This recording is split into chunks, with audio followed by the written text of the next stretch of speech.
क्या था यार? एक मिनट। आपकी हिम्मत कैसी हुई हमारी बालकनी में रोज गंदा पानी फेंकने की?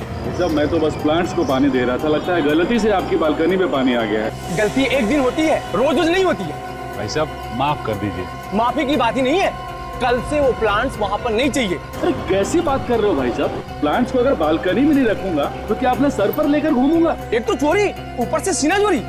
मैं कल ही बिल्डिंग के सेक्रेटरी से तुम्हारी शिकायत करूंगा। अरे क्या कर लेगा वो? जा बोल दे, जो करना है कर ले जा। Oh my God!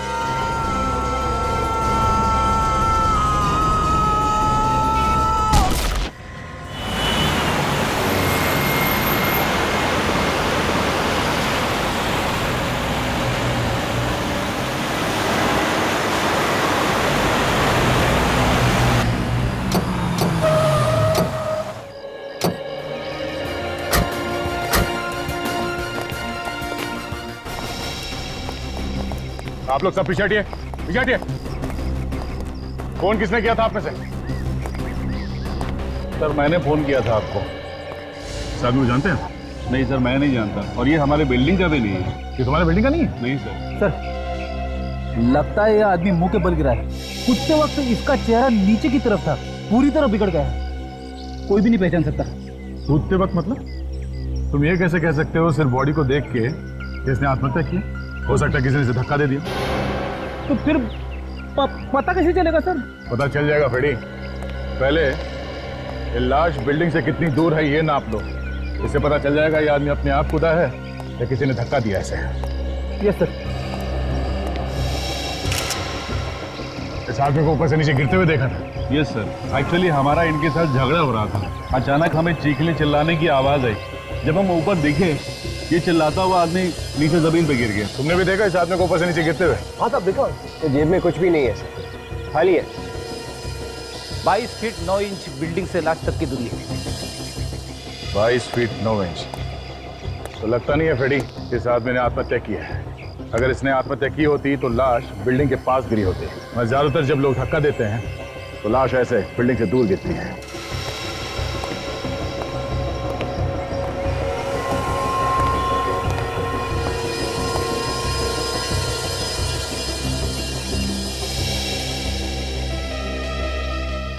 एक अजीब बात यह है कि आदमी बाहर से आके यहाँ इस बिल्डिंग में इसने आत्महत्या क्यों की? सर मैं आपसे कुछ कहना चाहता हूँ। हाँ बोलो, क्या बात है? मैंने इस आदमी को देखा था सर।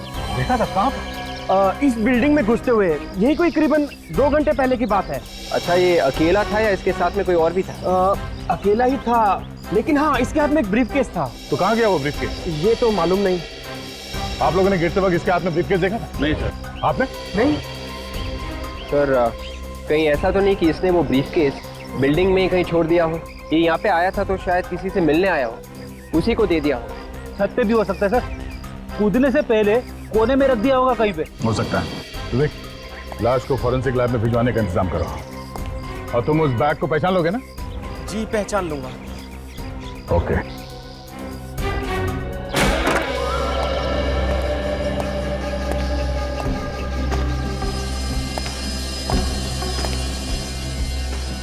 यहाँ पे तो ये ग्रिल लगा हुआ है।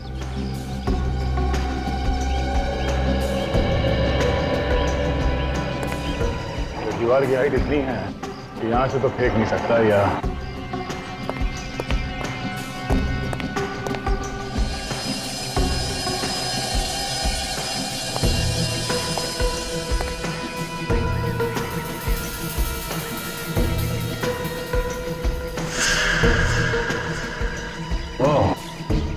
खून लगा हुआ है। शायद यहां से गया वो आदमी। इसका मतलब है वो आदमी अपने आप नहीं खुदा, ये आत्महत्या नहीं है, किसी ने खून किया इस आदमी का। हाँ पूरा छत छान मारा, ब्रीफकेस कहीं भी नहीं है। फिर ये काम करो, एक ही डील डॉल के 2 डमी लेके आओ।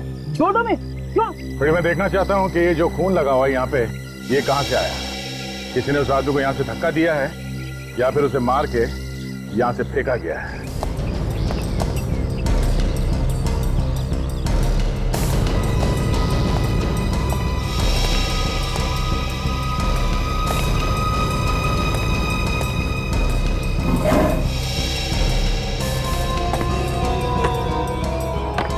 ये यही बैग था।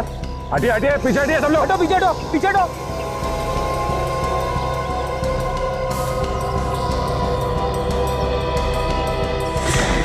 देखो फ्रेडी, अगर आदमी अपने आप कूदेगा तो ऐसे बिल्डिंग के पास ही गिरेगा। अब देखते हैं ये दूसरा डमी कहां तक जाता है। इसे जरा धक्का दे देते हैं।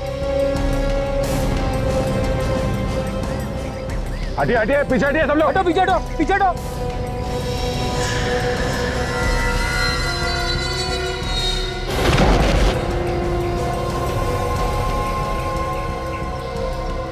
है ना फ्रेडी? ठीक उसी जगह पे ये गिरा है जहां पे वो लाश पड़ी थी। आप बिल्कुल सही हो सर। इस आदमी ने आत्महत्या नहीं की है, इसे किसी ने धक्का दिया है। हाँ विवेक, वो बैग मिल गया है सर, लेकिन टूटा हुआ है सर। इस ब्रीफकेस में जरूर कुछ ऐसा होगा जिसकी वजह से मरने वाले आदमी का झगड़ा हुआ किसी के साथ और उसने उसे धक्का दे दिया। सर कहीं ऐसा तो नहीं कि ब्रीफकेस में कुछ पैसे रखे हो? हाँ, हो सकते हैं। पैसे हो सकते हैं, कोई बड़े काम की चीज हो सकती है। सर अगर उसे पैसे ले ही जाने थे तो ब्रीफकेस के साथ ले जाता, लेकिन उसने ऐसा नहीं किया। पैसे तो ले गया लेकिन ब्रीफकेस को तोड़ के फेंक दिया। उस आदमी का दिमाग तो खराब नहीं हुआ ना सर? फ्रेडी, अगर वो ब्रीफकेस लेके बिल्डिंग से बाहर निकलता तो किसी न किसी को शक हो जाता, इसलिए उसने ब्रीफकेस में से सामान निकाला और फेंक दिया ब्रीफकेस। सर आगे कुछ दिख गया क्या? हाँ सर, ये देखिए, ये तो किसी ने अपने नाम का स्टिकर लगा रखा है। इस पे लिखा है USHAN, ओशन। स्टिकर आधा है। सर इसमें तो कुछ गम जैसा लगा हुआ है। देखिए सर ये भी मिला। ये क्या हो सकता है? ये तो किसी मशीन का पार्ट लगता है। मतलब इस ब्रीफकेस में कोई मशीन रखी हुई थी? तो हो सकता है ये जो नाम लिखा हुआ है ये ओशन, ये किसी कंपनी का नाम है और इन लेटर से हम कंपनी ढूंढ सकते हैं। हाँ सर, अब हाँ हम अभी उसी के बारे में बात कर रहे थे सर। हाँ ओह ठीक है सर, जैसे कुछ पता चलता है हम आपको बता देंगे। ओके सर, या ठीक है। एसीपी साहब का फोन था दिल्ली से। एमएमएस वाले खूनी के बारे में पूछ रहे थे, कुछ पता चला है या नहीं? इस एमएमएस वाले खूनी ने तो बवाल मचा रखा है हर जगह। एसीपी साहब बता रहे थे कि दिल्ली में भी इस खूनी ने एक म्यूजिक डायरेक्टर का खून कर दिया है। माय गॉड, पहले एक्टर, फिर सिंगर, अब ये म्यूजिक डायरेक्टर। ये खूनी टीवी और फिल्म वाले लोगों के पीछे पड़ा है क्या? मगर सर इस एमएमएस का क्या मतलब है? एमएमएस मतलब मौत। खूनी जिसे मारना चाहता है उसका एमएमएस बनाता है। सर ये तो खुला चैलेंज है खून करने का। एसीपी साहब बता रहे थे कि दिल्ली चेन्नई के बाद अब उसका निशाना मुंबई है। Ragini MMS? Ragini MMS? Sir इस नाम की एक फिल्म बनी है जो 13 मई को रिलीज हो रही है। एकता कपूर ने इस फिल्म को प्रोड्यूस की है सर। फिर तो हम लोगों को होशियार रहना चाहिए, कहीं खूनी का अगला निशाना एकता कपूर तो नहीं।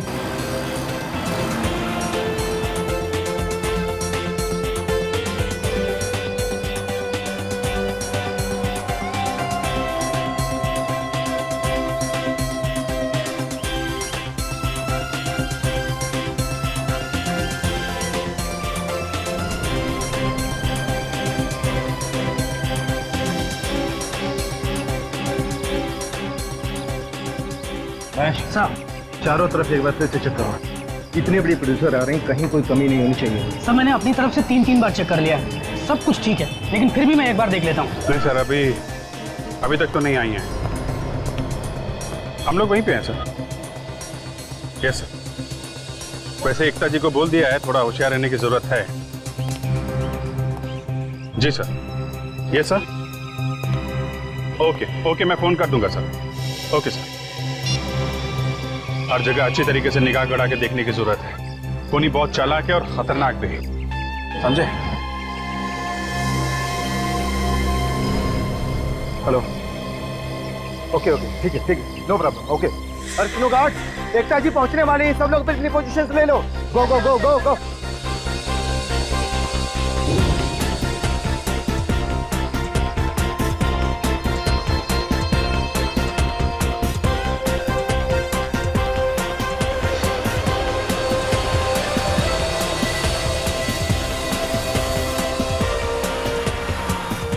एकता जी के साथ साथ भीड़ पे भी नजर रखो, हैं? अगर कुछ भी गड़बड़ लगे तो उनको एक तरफ ले लेना, ओके?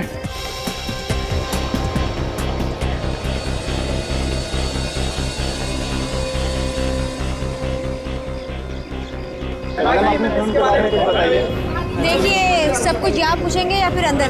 मैडम कुछ तो बताइए, आपकी फिल्म का बेस क्या है मैडम? तारीफ है मैडम, ये आपके सब्जेक्ट क्या है मैम आपकी फिल्म का? प्लीज कुछ तो बताइए मैम प्लीज। मुझे आने में कोई देरी तो नहीं हुई? नहीं, बिल्कुल नहीं। लेकिन वैसे भी जब भी आप आती हैं वही सही टाइम होता है। आइए प्लीज आइए।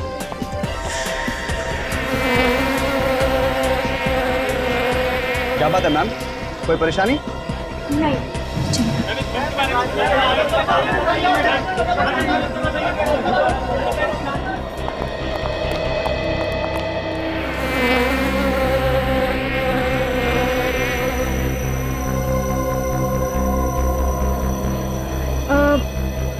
तुमने ये आवाज सुनी?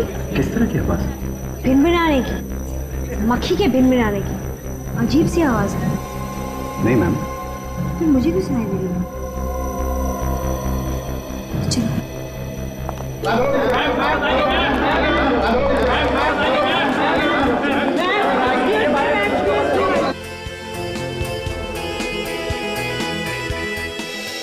Ladies and gentleman, welcome to our show. मैं रागिनी, आप सबकी होस्ट। दोस्तों, आज का शो बहुत ही स्पेशल है आपके लिए और हमारे लिए भी, क्योंकि आज हम सबके बीच है टेलीविजन दुनिया की जानी मानी प्रोड्यूसर, जिनका नाम बच्चों से लेकर बूढ़ों तक की जुबान पर छपा हुआ है। So please welcome miss Ekta Kapoor.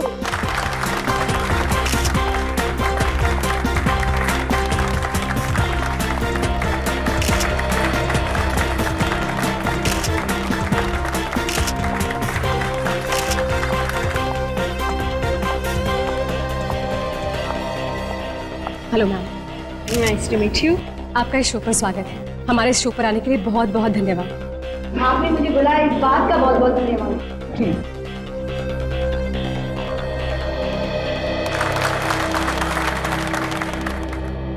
एकता जी, आपकी एक नई फिल्म आ रही है, रागिनी एमएमएस। बहुत चर्चा है इस फिल्म के बारे में, हमें प्लीज इस फिल्म के बारे में बताइए। इत्तेफाक की बात तो देखिए, आपका नाम भी रागिनी और फिल्म का नाम भी रागिनी एमएमएस। भगवान करे इससे ज्यादा कोई इत्तेफाक ना निकले।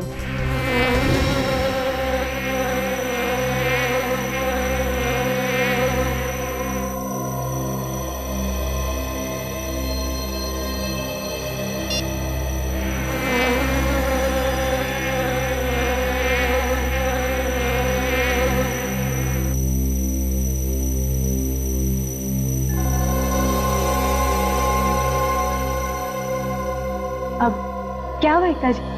हाँ, कुछ नहीं। आप कुछ पूछ रही थी? आपकी फिल्म के बारे में।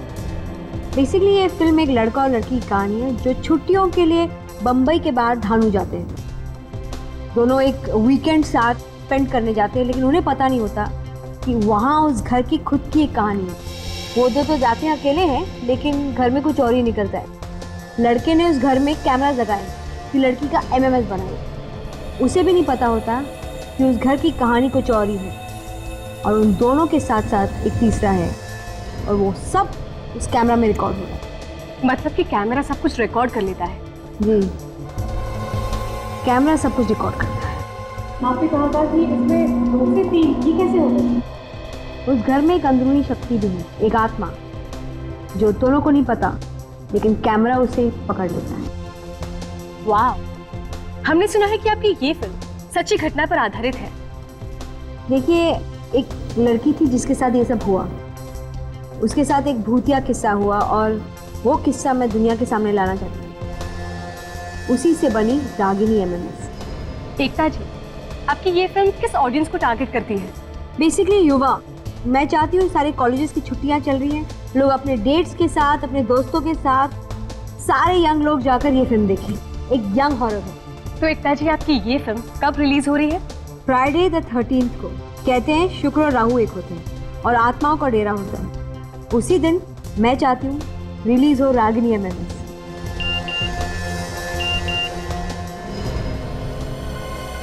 रागिनी एमएमएस। कहते हैं शुक्र और राहु एक होते हैं। ओह माय गॉड, खूनी यही है। उसने अभी अभी रागिनी एमएमएस बनाया और मुझे भेज दिया। बेस्ट ऑफ लक आपको आपकी इस फिल्म के लिए। Thank you so much. जो फुटेज है इस तरफ से रिकॉर्डिंग की गई है, इसका मतलब खूनी स्टेज के उस एरिया में होगा। आपको ढेर सारी शुभकामनाएं। Thank you so much. भगवान करे आपकी ये फिल्म सभी जगह पर धमाल मचा दे। Ragini, are you okay? Ragini, are you okay? Ragini, please get up, एक मिनट पीछे हटिए। एकता जी आप पीछे आइए प्लीज। सर, इसके गले में खरोंच है। खरोंच है? भीड़ का फायदा उठा के खूनी ने काम कर दिया है। सचिन, सारे दरवाजे बंद कराओ, किसी को बाहर मत जाने दो।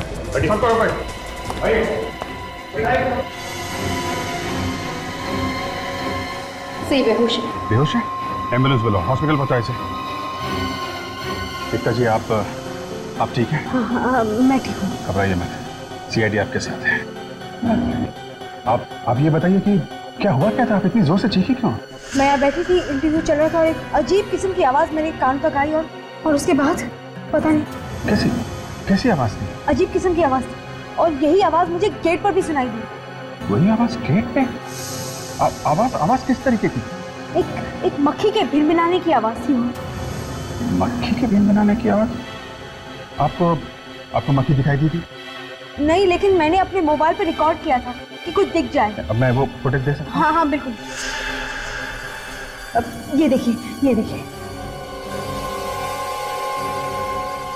कुछ तो है लेकिन ब्लर हो गया, कुछ साफ दिख नहीं रहा है। आप मेरा मोबाइल रख सकते हैं। थैंक यू वेरी मच, इससे हमें काफी मदद मिलेगी। हम पता लगा लेंगे ये क्या है। फिर आप जा सकती हैं। कोई भी प्रॉब्लम हो हम लोगों को फोन करिएगा। जी। आप लेके जाइए प्लीज।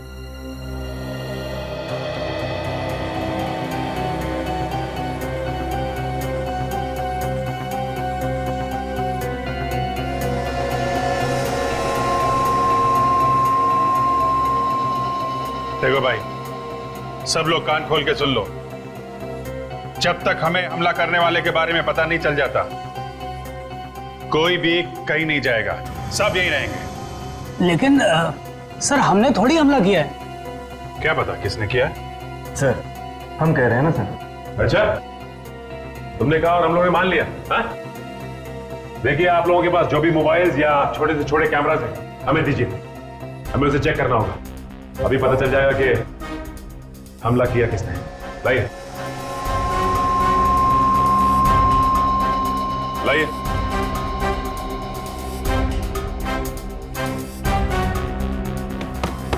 दीजिए।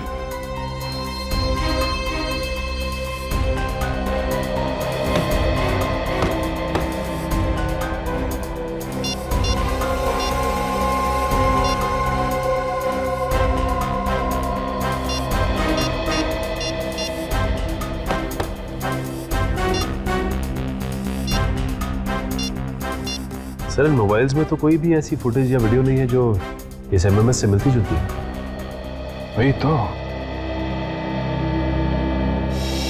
सर, मैंने सारे कैमरे और इक्विपमेंट्स चेक कर लिया, किसी में भी कोई छेड़खानी नहीं की थी। फिर ये रागिनी के गले में जो खरोंच का निशान था, वो कहां से आया? सर, मुझे तो लगता है कि ये हमला करने वाला यहाँ से भाग चुका है सर। तूने बाहर जाने के सारे रास्ते बंद करवाए थे? हाँ सर, यहाँ से तो कोई बाहर नहीं जा सकता। एक काम करो, बाहर जाके देखो कुछ मिलता है क्या। सर, कोई तो यहाँ से बाहर गया है। कौन है वो?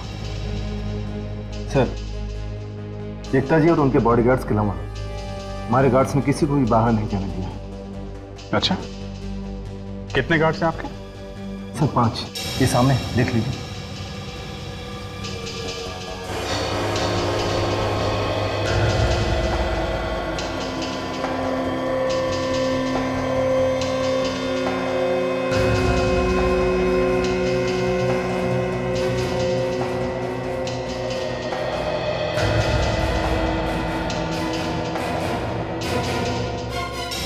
नहीं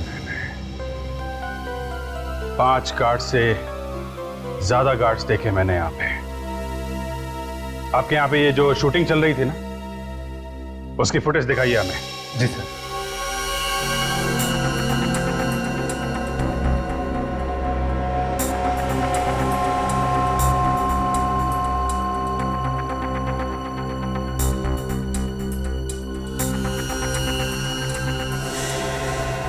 बस रोको। ठीक है, ये 5 नहीं 6 गार्ड हैं। लेकिन सर, ये एक गार्ड कहाँ से आया? ये तो तुम ही बताओ, कहां से आया? सर मैं सच कह रहा हूँ, मुझे कुछ नहीं पता कि एक गार्ड कहाँ से आए। कमाल है, वो हमला करने वाला गार्ड की ड्रेस पहन के आया, इसलिए किसी को पता भी नहीं चला। सर ये देखिए गार्ड की ड्रेस, ये बाहर डस्टबिन में पड़े हुए थे। सर जैसा हमने सोचा था बिल्कुल वैसा ही हुआ है। हमला करने वाले ने गार्ड के कपड़ों का इस्तेमाल किया है। पर सर एक बात समझ में नहीं आई कि ये गार्ड के कपड़े उस हमला करने वाले के पास कहां से आए? सब पता चल जाएगा सचिन। ये कपड़े हमारे हाथ लग गए हैं ना, ये कपड़े ही हमें उस तक पहुंचाएंगे। हाँ सारों के साथ। क्या आप नहीं कर सकते? सर इस लाश का चेहरा इतना खराब हो चुका है कि दोबारा बनाना मुश्किल है। हाँ तारिका, इसका चेहरा दोबारा बनेगा कैसे? देखो, इसके चेहरे की हड्डियां तो पूरी तरह से टूट गई। कोई ढांचा तो होना चाहिए ना चेहरे पर। क्या हुआ सारुण के साहब? क्या कुछ दिख रहा है एक्सरे में? बॉस, एक्सरे में सिर्फ मायूसी दिखाई दे रही है। मतलब चेहरा नहीं बन सकता? नामुमकिन। अरे कुछ तो गुंजाइश होगी। अरे यार, गुंजाइश होती तो बना देता ना।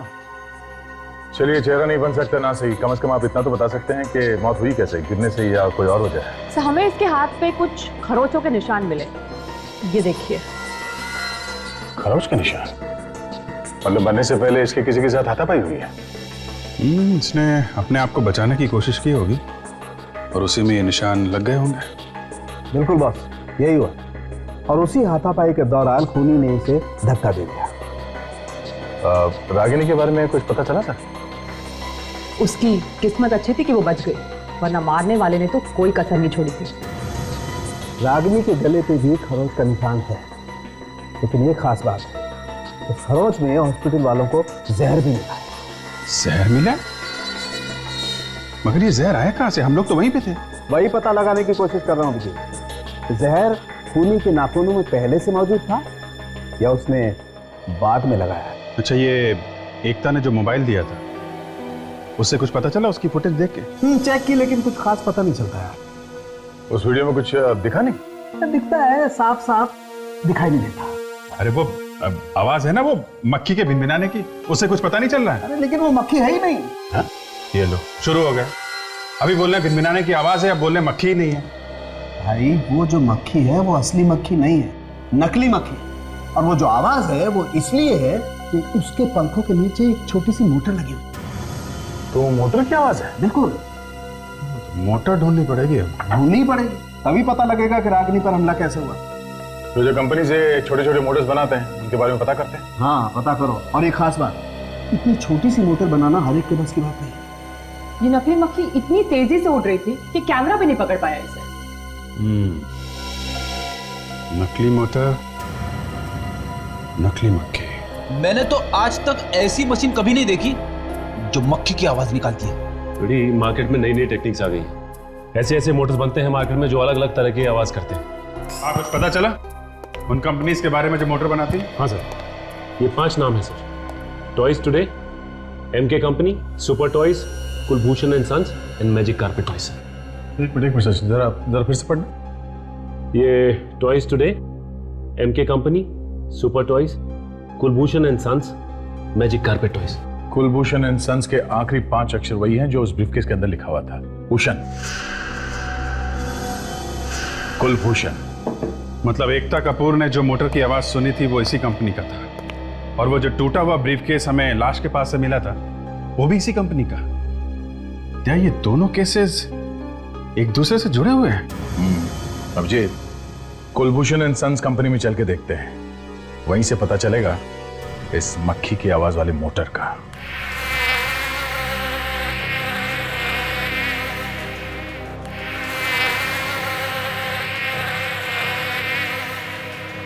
सर इस तरह की आवाज हमारे किसी भी खिलौने में नहीं आती, आप चाहे तो खुद ही सुन सकते हैं। अच्छा,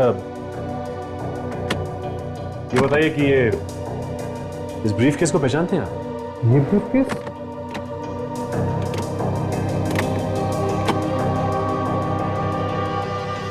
हाँ, ये तो हमारे डैडी का ब्रीफकेस है। जब ये कंपनी शुरू की थी तब उन्होंने ये खरीदा था। आपके पास ये कहाँ से आया? ये एक लाश के पास से मिला है हमें। किसकी लाश? वही पता लगाने की कोशिश कर रहे हैं हम। अच्छा, ये बताइए कि ये ब्रीफकेस आपके पिताजी रखते कहाँ थे? किस अलमारी में?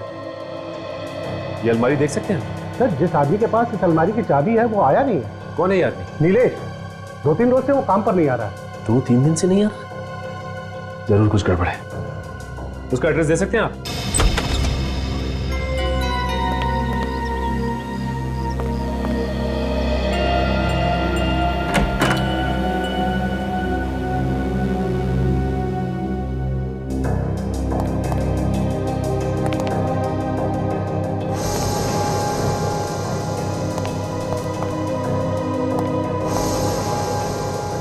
मेरी घर के अंदर है तो है कहां पे?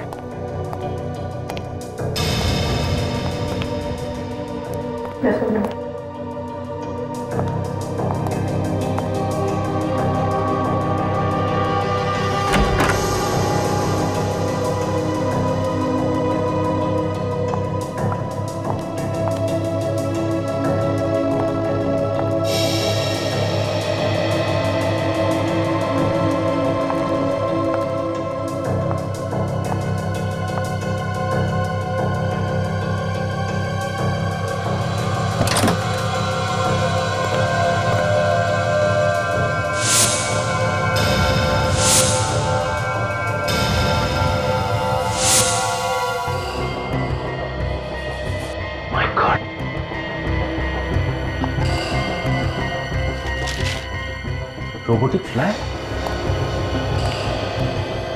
इसका मतलब यहाँ पे ये सब बनता है?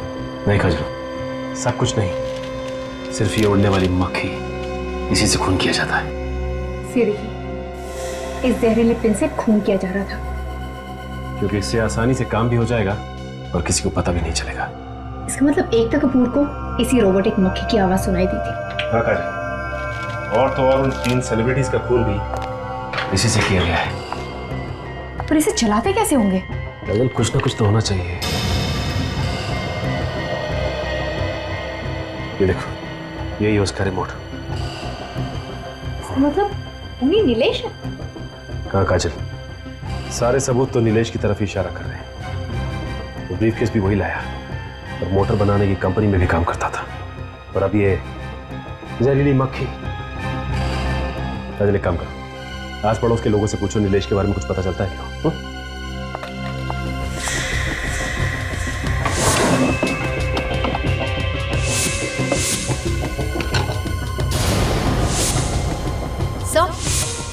हाँ काजल। क्या हो काजल? ये देखिए, टायर का निशान।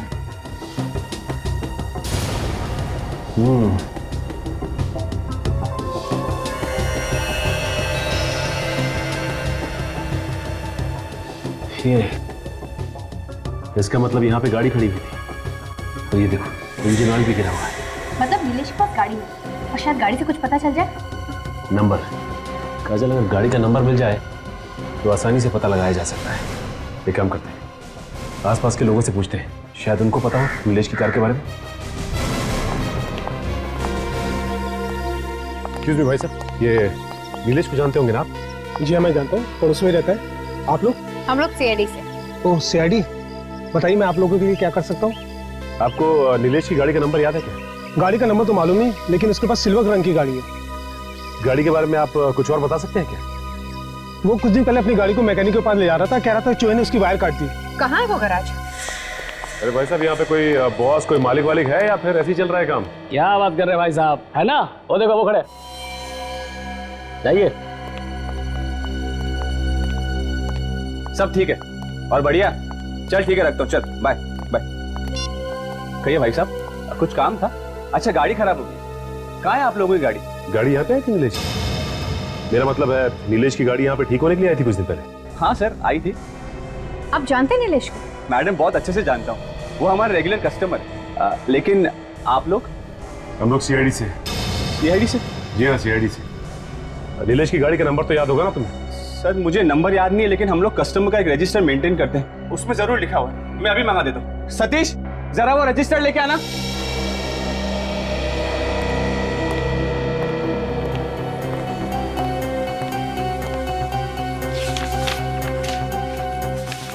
हाँ सर, नंबर है MS02 LA3872। वैसे आखिरी बार आपने कब देखा था उसे? मैडम कुछ 4 दिन पहले। बेचारा बहुत परेशान था।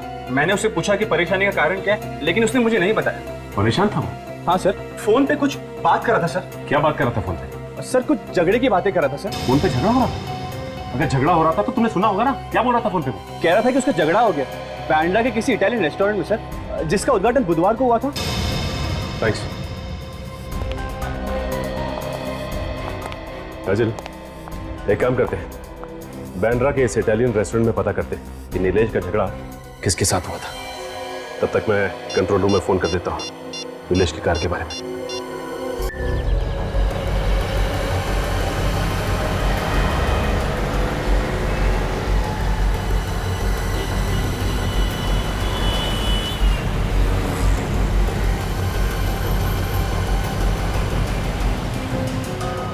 सर, कंट्रोल रूम से पता चला है कि नीलेश की गाड़ी यहाँ पर खड़ी है।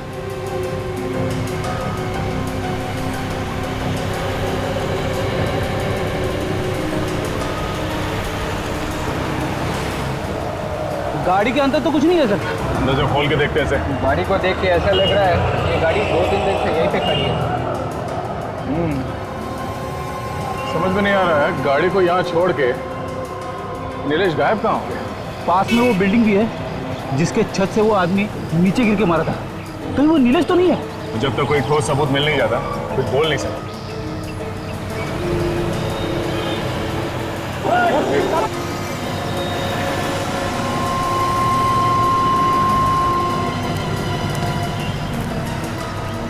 आप ये भी ड्यूटी करते हैं हमेशा? काम है मेरा साहब, ड्यूटी नहीं करूँगा तो पैसा नहीं मिलेगा। हाँ, ये बात तो है। अच्छा ये बताओ, ये सामने जो गाड़ी खड़ी है ये कब से खड़ी है यहाँ पे? इस कार ने तो नाक में दम कर दिया साहब मेरी। 2 दिन हो गए यहाँ पर खड़े खड़े। कौन खड़ी करके गया, कुछ मालूम है? एक आदमी उतरा था साहब, सामने वाली बिल्डिंग में गया था। सोसाइटी वाले रोज मेरे साथ झगड़ा करते हैं, जैसे मेरी कार है ये। वो आदमी दिखने में कैसा था? हुलिया कैसा था उसका? साहब इतना तो मैंने ध्यान नहीं दिया, लेकिन उसके हाथ में एक ब्रीफकेस देखा था मैंने। ब्रीफकेस? हाँ साहब। अच्छा जरा ये फोटो देखना, यही था वो आदमी? शायद हो भी सकता है, मगर पक्का नहीं कह सकता साहब। मतलब सर, बिल्डिंग से गिरकर मरने वाला आदमी नीलेश ही। एक काम करते हैं, इस गाड़ी में जितने भी उंगलियों के निशान मिलते हैं उन सबको डॉक्टर सालुंके के पास भेजते हैं। उस लाश की उंगलियों के साथ मिला के देखते हैं, पता चल जाएगा मरने वाला आदमी नीलेश ही था या कोई और। हमें पता चला है कि नीलेश की कार के ऊपर जो उंगलियों के निशान मिले थे, उसकी रिपोर्ट आ गई है? हाँ, ये रही रिपोर्ट, पढ़ो।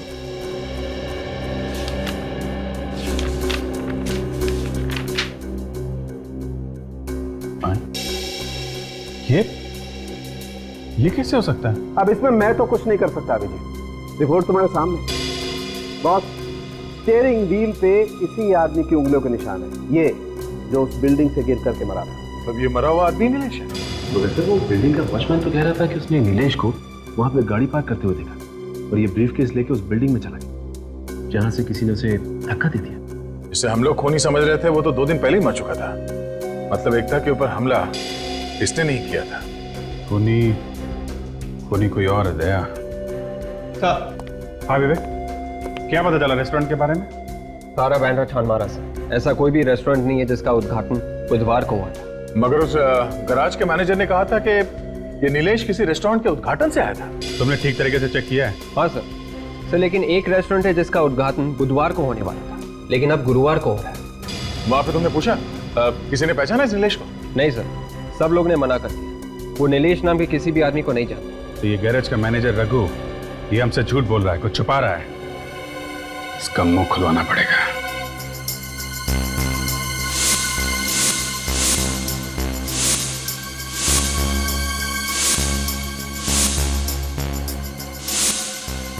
क्या है बॉस, तुम्हारा दिखाई नहीं दे रहा?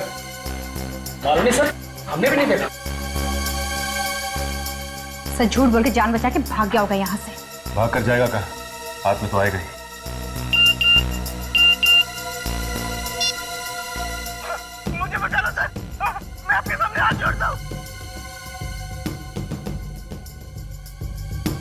मेरा पार्टनर है समीर। सभी खूनों में इसका भी हाथ है। अब डर रहा ये तो रघु है, इस गैराज का मैनेजर। ठीक 15 मिनट बाद ये भगवान को प्यारा हो जाएगा। ओह माय गॉड, ये तो समीर भी खूनी से मिला हुआ है। हाँ सर, वो किसी को कुछ बता ना दे, इसलिए खूनी इसकी जान लेना चाहता है। मतलब इसने समीर को किडनैप किया हुआ है। सर हमारे पास बहुत कम वक्त है, हमें जल्द से जल्द यहाँ पहुँचना होगा, वरना ये रघु समीर का खून कर देगा। हाँ काजल, मैं अभी जी सर को फोन लगाता हूँ और ये एमएमएस भी भेज देता हूँ उनको। Hello sir.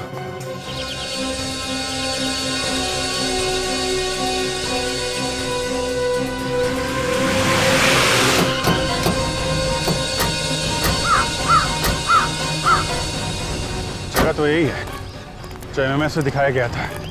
लगता है समीर को यहीं कहीं बांध के रखा होगा। बांध के कहाँ रखा हुआ ये देखना पड़ेगा। वो एमएमएस में पीछे कुछ था ना उधर। ये भगवान को प्यारा हो जाएगा। जहाँ पे बांध के रखा हुआ है उसके पीछे ये लोगो बना हुआ है। ये लोगो ढूंढते हैं और संभाल के। खूनी बहुत खतरनाक है, कुछ भी गड़बड़ करे ना तो गोली मार देना, लेकिन संभाल के मरना नहीं चाहिए।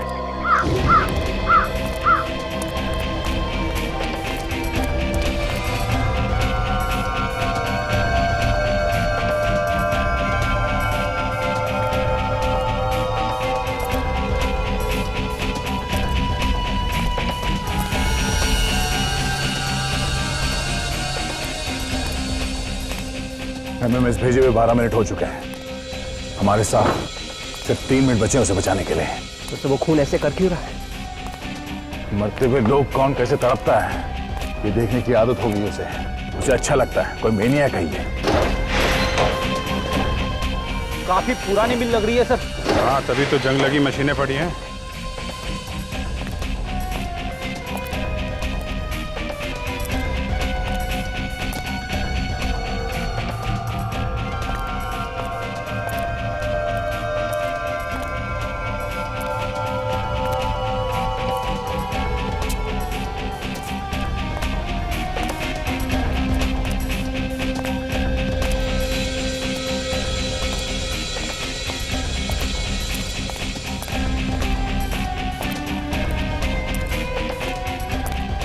सर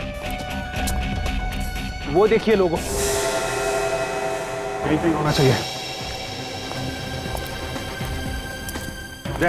वो लोगो वहां है, इस तरफ इस तरफ।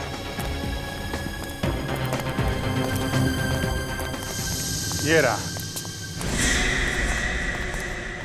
मुझे बचा लो सर, मुझे बचा लो सर, सर मैं हाथ जोड़ता हूँ सर, मुझे बचा लो सर। अच्छा, जब अपने जान पे बनाई है तो रो रहा है। दूसरों की जान लेते समय नहीं सोचा था तूने? नहीं सर, मैंने किसी की जान नहीं ली है सर। यार ये तो मानने को ही तैयार नहीं। क्या करें? छोड़ देते हैं इसे यहीं पे, लटकने दो। चलो। अरे अरे कहाँ जा रहे हैं सर, कहाँ जा रहे हैं? मैं अपने सारे गुनाह को भूलने के लिए तैयार हूँ सर।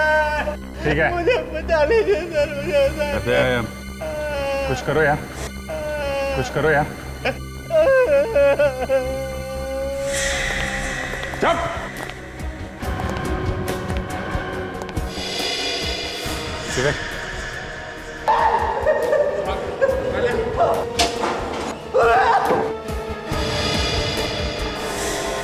मानना पड़ेगा इन सीआईडी वालों को, वक्त के पहले ही पहुंच गए। लेकिन अब देखता हूं कि ये कहां से बच के जाते हैं। Thank you so much sir, आप लोगों ने मेरी जान बचा ली। बस ड्रामा बंद कर। ये बता वो कहाँ है जिसने ये सब किया है? आप लोगों के आने से पहले वो यही था सर। यही था? रेडी, पकड़ के रखे सर। सर मैंने कुछ नहीं किया सर।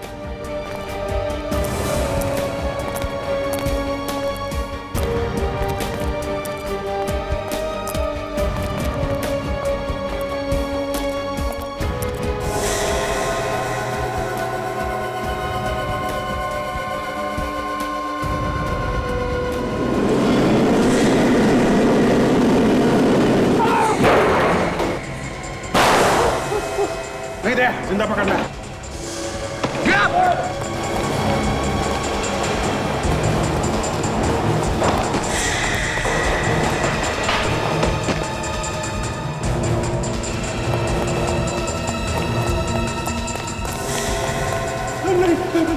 दीजिए, मुझे छोड़ दीजिए।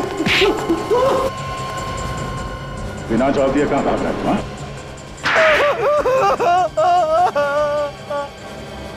मुझे माफ कर दीजिए सर, मुझे माफ कर दीजिए। मैं अगली बार ऐसा गुनाह कभी नहीं करूंगा सर। अरे किसे तो अकल आ गई? सर ये हाथ है कि हथौड़ा है सर? मुझे अब सब बातें समझ में आ गई सर। चलो अच्छा है, ज्ञान प्राप्त हो गया तुम्हें। हाँ सर, मैं कसम खा के कहता हूं सर, मैं अगली बार ऐसा काम कभी नहीं करूंगा। किसकी कसम? सर मैं अपने पूरे परिवार की कसम खा के कहता हूँ सर, मैं अगली बार ऐसा काम कभी नहीं करूंगा सर। प्लीज मुझे जाने दीजिए। गुनाह तू करेगा और कसम परिवार की लेगा तू? हाँ?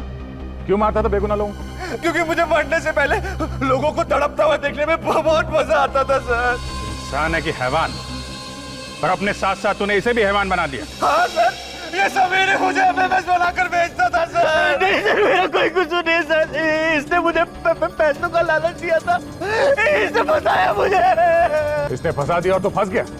हाँ? तू एमएमएस बनाता था और ये लोगों का खून करता था? हाँ सर, मैं इन लोगों के खून किया करता था सर। मैं दूर बैठकर रिमोट से ऑटोमेटिक रोबोटिक मक्खी को ऑपरेट किया करता था सर, जिसके अंदर एक जहरीली पिन थी सर। तुमने नीलेश का खून क्यों? क्योंकि सर नीलेश ने मुझे ऑटोमेटिक रोबोटिक मक्खी बनाकर दी थी, और मुझे ये शक हो गया था सर कि वो सीआईडी को सारी बातें साफ साफ बता देगा सर।